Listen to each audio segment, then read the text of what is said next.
എനിക്ക് എപ്പോഴും ഒരു വീക്ക്നെസ്സാണ് കടൽ.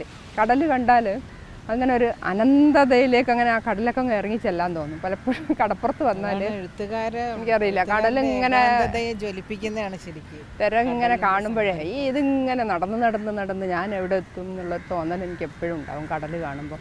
അതുപോലെ എനിക്ക് കടപ്പുറത്ത് വന്നാൽ ഇങ്ങനെ ഒച്ചയും അനക്കൊന്നും ഇഷ്ടമല്ല. മിണ്ടാതെ ഇരുന്ന് ഇങ്ങനെ സൺസെറ്റ് വരെ അവിടെ ഇരുന്നിട്ട് കടലിങ്ങനെ കാണുക എന്നുള്ളതാണ് എൻ്റെ ഒരു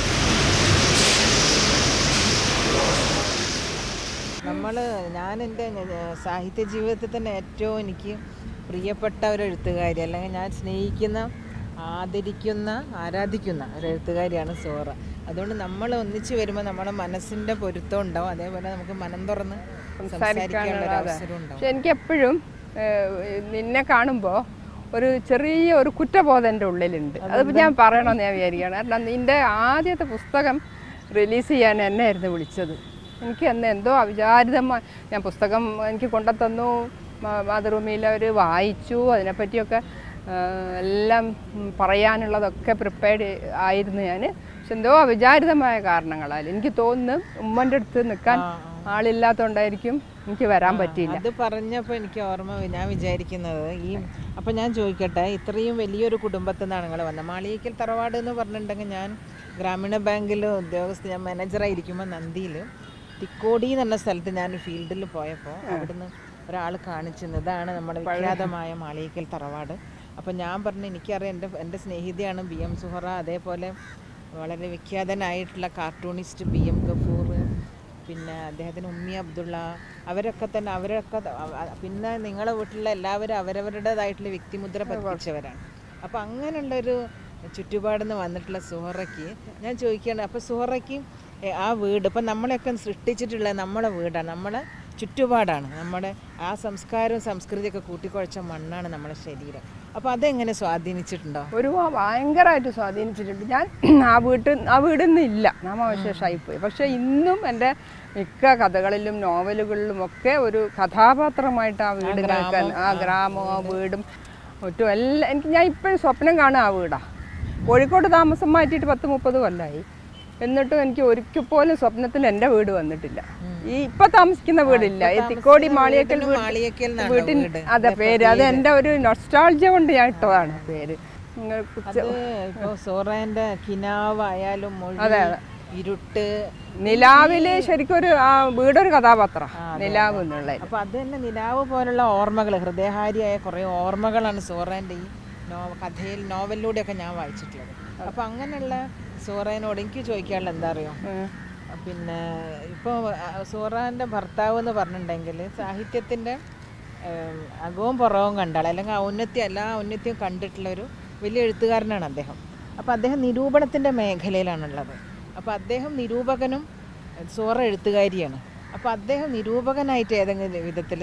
തീർച്ചയായിട്ടും. അത് എനിക്ക് തോന്നുന്നു എൻ്റെ എഴുത്തിനെ കുറേ നിശ്ചിതമായിട്ട് വിമർശിക്കും. ഞാൻ എന്തെഴുതിയാലും ആദ്യം വായിക്കുന്നതും വിമർശിക്കുന്നതും അദ്ദേഹമാണ്. അപ്പം ഞാൻ ആദ്യം ഒരു കിനാവ് നോവൽ എഴുതുമ്പോൾ അത് നോവലാണെന്ന് പോലും എനിക്കറിയില്ലായിരുന്നു.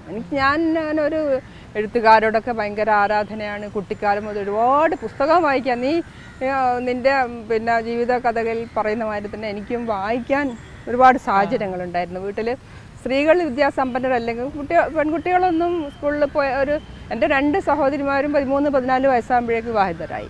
ഞാൻ ജനിക്കുന്നതിന് മുമ്പ് അവരുടെ വിവാഹമൊക്കെ കഴിഞ്ഞിരുന്നു. അപ്പം എനിക്ക് അതും വലിയൊരു സങ്കടമായിരുന്നു, എൻ്റെ സഹോദരിമാരുടെ വിവാഹത്തിന് പങ്കെടുക്കാൻ സാധിച്ചില്ലല്ലോ എന്നുള്ളതൊക്കെ എപ്പോഴും ഞാൻ പറയാറുണ്ട്. അപ്പോൾ അങ്ങനെ ഒരു സാഹചര്യത്തിലാണ് ഞാൻ വളർന്നത്. അവിടെ ഒരു എഴുത്തുകാരിയാവാനോ അല്ലെങ്കിൽ പിന്നെ എന്തെങ്കിലും ജോലിക്ക് പോകാനോ സ്ത്രീകൾക്ക് അങ്ങനെ സ്വപ്നം കാണാൻ പോലും പറ്റിയൊരു സാഹചര്യമായിരുന്നില്ല.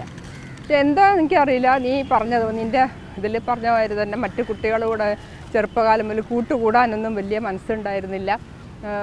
ആ സമയം അതുണ്ട്. എപ്പോഴും എൻ്റെ ഉമ്മ എന്നെ എപ്പോഴും വിളിക്കുക മൂദേവി എന്ന് വിളിക്കും. കാരണം എന്താ വെച്ചാൽ മറ്റുള്ള കുട്ടികളിങ്ങനെ ആർത്ത് ചിരിച്ച് ഉല്ലസിച്ച് നടക്കുമ്പോൾ ഞാനൊരു മൂലയിൽ പതുങ്ങി ആകെ എന്തോ ലോകം ഇടിഞ്ഞു വീഴാൻ പോകുന്നുള്ള ഭാവത്തിൽ ഇങ്ങനെ ഇരിക്കലാണ് എൻ്റെ ഒരു രീതി. ഏകാന്തതേൻ്റെ നൊമ്പരാണ് ശരിക്കും ഒരു എഴുത്തുകാരിക്ക് എഴുതാൻ. എനിക്കറിയില്ല, അത് നമുക്ക് പിന്നെ എൻ്റെ ജീവിതം എന്ന് പറഞ്ഞാൽ ശരിക്കും ഒരു കോംപ്രമൈസ് ആയിരുന്നു.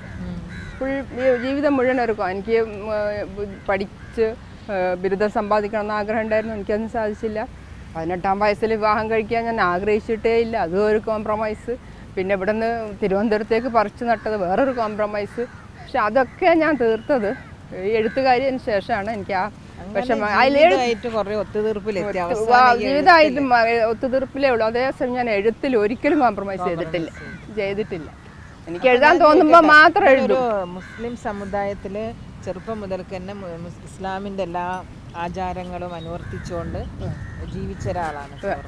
അതേപോലെ വിശുദ്ധ ഖുർആൻ അതൊന്നും വിട്ടുമാറാതെ എല്ലാ നോമ്പുകളും എടുക്കും, അങ്ങനെയുള്ള ഒരു തട്ടങ്ങളും മറയ്ക്കുന്നു. അപ്പൊ അങ്ങനെയൊക്കെ എനിക്ക് ഒരു ആരാധനയാണ് സോറേനോട്. ആ ഒരു മതിൽക്കെട്ടിന്റെ ഉള്ളിൽ നിന്നിട്ടും സോറയ്ക്ക് ഇങ്ങനെ എഴുതാൻ പറ്റുന്നുണ്ടല്ലോ. അത് എനിക്ക് തോന്നുന്നു ഈ വേഷമൊക്കെ ശീലത്തിന്റെ ഭാഗമാണ്. അപ്പൊ നമ്മളോരോരോ പിന്നെ ജാതികളിലും മതങ്ങളിലൊക്കെ ജനിക്കുന്നത് നമ്മളെ ആവശ്യപ്രകാരമോ ഇഷ്ടപ്രകാരമോ ഒന്നും അല്ലല്ലോ. അങ്ങനെ ജനിച്ചു. അപ്പൊ അതേ രീതിയിൽ നമ്മളെ വളർത്തി ഇന്നതൊക്കെ ചെയ്യാൻ പല പ്രാരംഭ ജീവിത 10ാമത്തെ മകളാണ് സോറ. അപ്പൊ അതിന് കുടുംബത്തിൻ്റെതായിട്ടുള്ള കുറേ തിരക്കുകൾ ഉണ്ടാവും, വീട്ടിൽ എപ്പോഴും അതിഥികളുണ്ടാവും, ഒരുപാട് കർത്തവ്യങ്ങളുണ്ടാവും. ഇതിനിടയിൽ അപ്പോൾ ഒരു വീട്ടമ്മയിൽ നിന്ന് ഒരു എഴുത്തുകാരിയിലേക്കുള്ള ദൂരം എന്താണ്? അങ്ങനെ ഒരു ചോദിച്ചാൽ എനിക്ക് അതിനൊരു ഉത്തരം കണ്ടെത്താൻ സാധിക്കില്ല. ഈ തിരക്കുകളുടെ ഇടയിൽ അത് പിന്നെ ഇപ്പം എനിക്ക് തോന്നുന്നുണ്ട്, എൻ്റെ ഉമ്മ ഉള്ള കഴിഞ്ഞ കൊല്ലമാണ് എൻ്റെ ഉമ്മ മരിച്ചത്. അതുവരെ ഞാൻ എപ്പോഴും തിരക്കിലായിരുന്നു, എപ്പോഴും എനിക്ക് വിരുന്നുകാരും. പക്ഷെ ആ തിരക്കിലാണ് ഞാൻ കൂടുതൽ എഴുതിയത്. ഇപ്പൊ ഏകാന്തതയിൽ എനിക്ക് അങ്ങനെ അതുപോലെ സംഘർഷത്തിനിടയിലാണ് കൂടുതൽ എഴുതാൻ പറ്റും. ഇപ്പൊ ഞാനും ബാങ്കിൽ ജോലി ചെയ്യുന്നു. അപ്പൊ ആ നിറഞ്ഞ സംഘർഷങ്ങൾക്കിടയിലാണ് നമുക്ക് കല. നമ്മൾ ആയിരിക്കും കുറേ ഒഴിവ് കിട്ടിയെങ്കിൽ ധാരാളം എഴുതാന്ന് വിചാരിക്കുന്നത് വെറുതെ ആണെന്ന് എനിക്ക് ഇപ്പൊ തോന്നുന്നുണ്ട്. കാരണം ആ തിരക്കുണ്ടായിരുന്നപ്പോൾ തിരക്കുകൾ മാറ്റി വെച്ചപ്പോൾ ഒരു എന്തോ ഈ തിരക്കുകളിൽ നിന്നുള്ള നമുക്കുള്ളൊരു മോചനമാണല്ലോ എഴുത്ത് എന്ന് പറയുന്നത്. നമ്മളെ മനസ്സിൽ എപ്പോഴും സന്തോഷം തോന്നുന്നത് എഴുതുമ്പോൾ മാത്രമാണ്. സത്യം പറഞ്ഞാൽ ഈ ജീവിതത്തിൽ എനിക്ക് ഒരു ശരിയായ സന്തോഷം ലഭിച്ചത് ഞാൻ എഴുതാൻ തുടങ്ങിയതിന് ശേഷമാണ്. കാരണം ഞാൻ ഈ രംഗത്തേക്ക് വരുമെന്ന് സ്വപ്നത്തിൽ പോലും വിചാരിച്ച ആളല്ല. വായന ഇഷ്ടമായിരുന്നു, കുട്ടിക്കാലം മുതലേ ധാരാളം വായിക്കും, എഴുത്തുകാരോട് ഭയങ്കര ആരാധന. അപ്പോൾ എൻ്റെ വിചാരിച്ചാൽ എഴുത്തുകാരാവുക എന്നുള്ളതൊരു വലിയ ഒരു അങ്ങനെയുള്ള ആളുകൾക്കൊന്നും എന്നെപ്പോലുള്ളവർക്കൊന്നും എഴുതാനേ പറ്റൂല. ഞാനെന്താ ഒരു സാധാരണക്കാരി, എങ്ങനെ എഴുതാനാ? അപ്പോൾ എനിക്ക് പിന്നെ ആദ്യത്തെ നോവൽ എഴുതുമ്പോഴേ കിനാവ് എഴുതുമ്പോൾ അത് നോവലാണെന്ന് പോലും ഞാൻ ആലോചിച്ചിട്ടില്ല. ബാലാമണിയമ്മ അങ്ങനെയായിരുന്നല്ലോ, സാധാരണ വീട്ടമ്മയായിട്ടാണ് ജീവിച്ചത്. പക്ഷെ ആ വീട്ടമ്മ വീട്ടുജോലി ഒന്നും ചെയ്യാതെ ഒരു പായൽ കമിഴ്ന്ന് കിടന്ന കാരക്ക തിന്നുകൊണ്ട് എഴുതുന്ന ഒരു ചിത്രം മാധവിക്കുട്ടി നമുക്ക് വരച്ചെന്നുണ്ട്. മാധവിക്കുട്ടിക്ക് അതുപോലെ ജോലി ഉണ്ടായിരുന്നില്ല. പക്ഷേ അവരാണ് ജോലി ഇല്ലാത്തവർക്ക് ഏറ്റവും ജോലി ഉണ്ടാവുക. പക്ഷെ ബാലാമണിയമ്മയിൽ നിന്ന് സോറയിലെത്തുമ്പോൾ ബാലാമണിയമ്മ ഒരു ജോലിയും ചെയ്യാതെ എഴുതിയിരുന്നു. സോറ എല്ലാ ജോലിയും ചെയ്തുകൊണ്ട് ഒരുപാട് പുസ്തകങ്ങൾ എഴുതി.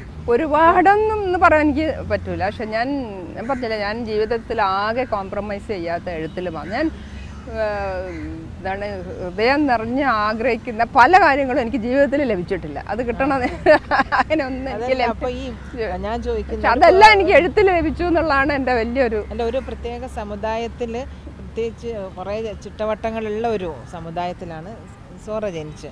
അപ്പോൾ അതുകൊണ്ട് സോറയ്ക്ക് എഴുതാൻ മനസ്സിൽ വിചാരിച്ചിട്ട് എഴുതാൻ പറ്റാതെ പോയ എന്തെങ്കിലും? ഇല്ല. അതാണ് ഞാൻ പറഞ്ഞത്, ഞാൻ എഴുത്തിൽ കോംപ്രമൈസ് ചെയ്തിട്ടേ ഇല്ല. എനിക്ക് എഴുതണം തോന്നിയത് ഞാൻ എഴുതിയിട്ടുണ്ട്.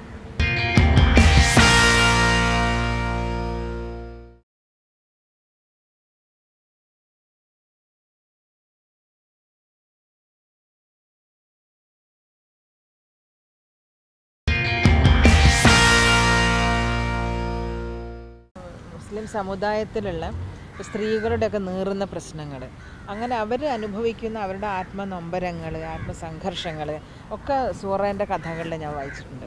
അപ്പോൾ അത് എഴുതുമ്പോൾ പിന്നെ ആരെങ്കിലും അതിനെതിരായിട്ട് വിമർശനം വരുമോയെന്നോ എന്തെങ്കിലും വിചാരിച്ചിട്ടുണ്ട്. അപ്പോൾ നമ്പൂതിരി സമുദായത്തിൽ അവരെ പറ്റിയിട്ട് അന്തർജനം എഴുതുന്ന ലളിതാംബിക അന്തർജനം എഴുതിയ കാലത്ത് അവർക്ക് പിന്നെ ഒരുപാട് എതിർപ്പുകൾ നേരിടേണ്ടി വന്നിട്ടുണ്ട്. കാരണം അതിൻ്റെ ഉള്ളിലുള്ള കുറേ സംഗതികൾ പുറത്തു കൊണ്ടുവരാം. എഴുതുമ്പോൾ നമ്മൾ അതൊന്നും ആലോചിക്കാറില്ല, അതാണ് സത്യം. നീ പിന്നെ എഴുതിയ പോലെ തന്നെ നിൻ്റെ ചേച്ചി വലിയൊരു കഥ പറച്ചിലുകാരിയായിരുന്നു, പിന്നെ പ്രേമി ചേച്ചി അല്ലേ. പക്ഷെ എൻ്റെ വീട്ടിലെ കഥ പറച്ചിലുകാരി എൻ്റെ ഉമ്മയായിരുന്നു.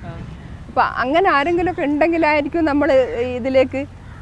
അതുമാതിരി എനിക്ക് എൻ്റെ വീട്ടിൽ നീ ജീവിച്ച മാതിരി തന്നെ നമ്മളെ ജീവിത വീക്ഷണങ്ങളിൽ ഒരുപാട് വ്യത്യാസങ്ങളുണ്ടെങ്കിലും എനിക്ക് തോന്നുന്നു ജീവിത സാഹചര്യങ്ങൾ സമാനതകളുണ്ട്. കാരണം ഞാനും ഒരു വലിയ ഒരു വലിയൊരു പറമ്പിൽ ഒരു വീട്, ഒറ്റപ്പെട്ട ഒരു വീട്, വീട്ടിൽ തന്നെ ഒരു ക്രിക്കറ്റ് പിന്നെ ഒരു കൂട്ടുകുടുംബ വ്യവസ്ഥിതി, ഒരു ക്രിക്കറ്റിനോ അല്ലെങ്കിൽ ഫുട്ബോളിനോ ടീമിനുള്ള അംഗങ്ങൾ വീട്ടിൽ തന്നെ ഉണ്ട്. അപ്പോൾ വീട്ടിന് പുറമേ ഉള്ളവരുമായിട്ട് മിങ്കിൾ ചെയ്യാനോ ഇടപഴകാനോ എനിക്ക് അവസരം കിട്ടിയിട്ടേ ഇല്ല. അതിൻ്റെ ഒരു കുറവ് ഇപ്പോഴും ഉണ്ട്. ശരിക്കും പറഞ്ഞാൽ ഇപ്പോഴും ആൾക്കൂട്ടത്തിൽ നീയൊക്കെ ശ്രദ്ധിച്ചതാണ്, നീയൊക്കെ ഏത് ആൾക്കൂട്ടത്തിലും കയറി മുമ്പ് പോകുമ്പോൾ ഞാൻ എപ്പോഴും ഒരു ഉൾവലിയുന്ന ഒരു സ്വഭാവമാണ് എൻ്റെ. ഞാൻ ഒരിക്കലും ഒരു സ്ഥലത്തും തള്ളി കയറി പോവുകയില്ല. അത് ശീലിച്ചിട്ടില്ല. നമ്മൾ വീട്ടിൽ ഒരു പ്രൊട്ടക്റ്റഡായിട്ട് വളർന്നുകൊണ്ടായിരിക്കും. അപ്പം എനിക്ക് തോന്നിയത് നമ്മളെ കേരളത്തിലുള്ള എഴുത്തുകാരികൾ നമ്മളെ കുടുംബത്തിനെ മുറുകെ പിടിച്ചുകൊണ്ടാണ് നമ്മൾ ഒരുപാട് നമുക്ക് അവസരങ്ങൾ നമ്മൾ നഷ്ടപ്പെടുന്നുണ്ട്. നമുക്ക് അതുമായിട്ട് ഓർമ്മയില്ലേ, പിന്നെ നമ്മൾ രണ്ടാൾ അന്താളിച്ച് നിന്ന ഓർമ്മ ഉണ്ട് അവിടെ.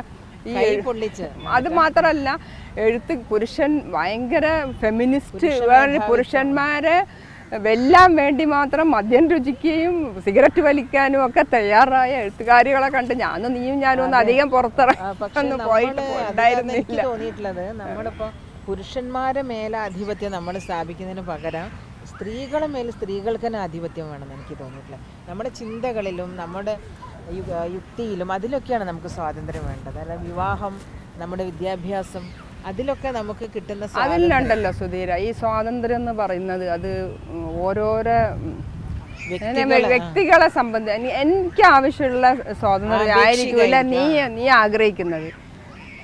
നമ്മൾ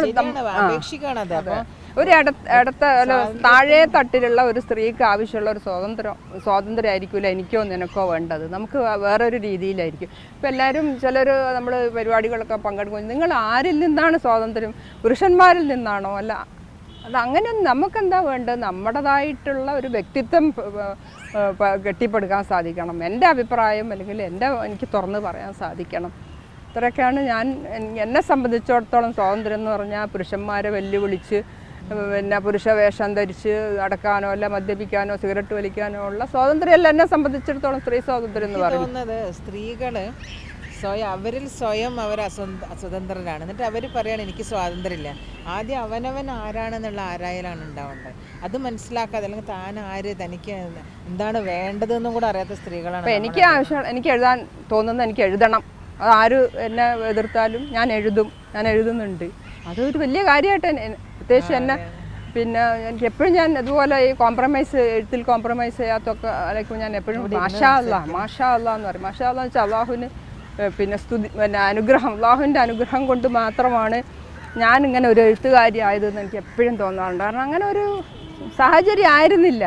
ആവിഷ്കാരത്തിൻ്റെ ശില്പഭംഗി കൊണ്ട് ശ്രദ്ധേയായ ഒരു കഥാകാരിയാണ് KP സുധീര എന്ന് ഞാൻ പറഞ്ഞാൽ ഇനി എതിർക്കുമെന്ന് എനിക്കറിയില്ല. പക്ഷേ ഞാനൊരു വായനക്കാരി എന്നുള്ള നിലയിൽ പറയാൻ കേട്ടോ, ഞാനൊരു നിരൂപകയൊന്നുമല്ല, സാധാരണ വായനക്കാരി എന്നുള്ള എനിക്ക് തോന്നില്ല. പിന്നെ ഈ എല്ലാ ദുരൂഹവുമായ ജീവിത സാഹചര്യങ്ങളൊക്കെ വളരെ നാടകീയമായിട്ട് അവതരിപ്പിക്കുക.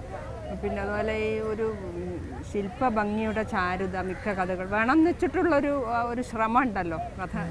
ഞാനൊക്കെ ഇപ്പോൾ കഥയൊക്കെ എഴുതാന്ന് പറയുന്നത് അതിങ്ങനെ അങ്ങനെയൊന്നും നീ ഹോംവർക്ക് ചെയ്യുന്നവർ ഞാൻ ഹോംവർക്ക് ചെയ്യാറേ ഇല്ല കഥകൾ എഴുതുമ്പോൾ. അതിൻ്റെ അതാ ഒരു എന്താണ് ജ്വലനത്തിൻ്റെ രുചി.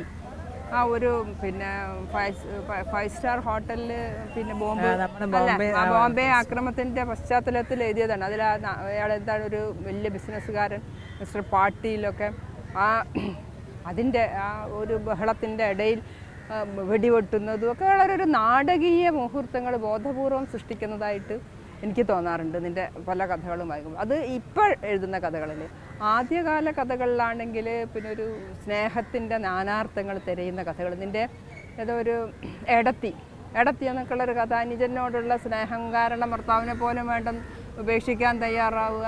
പിന്നെ ഇപ്പോഴത്തെ ഇന്നത്തെ നമ്മുടെ ഇരുളടഞ്ഞ എല്ലാ സാഹചര്യത്തിൻ്റെയും ഇന്നത്തെ ഇതിനൊക്കെ ഉള്ളൊരു കാരണം മനുഷ്യ മനസ്സുകളിൽ നിന്ന് സ്നേഹം വറ്റിപ്പോയതാണ് എന്നുള്ള അത് ബോധപൂർവം അതിങ്ങനെ കഥകളിൽ കൊണ്ടുവരാൻ ശ്രമിക്കുന്നതായിട്ട് എനിക്ക് തോന്നാം.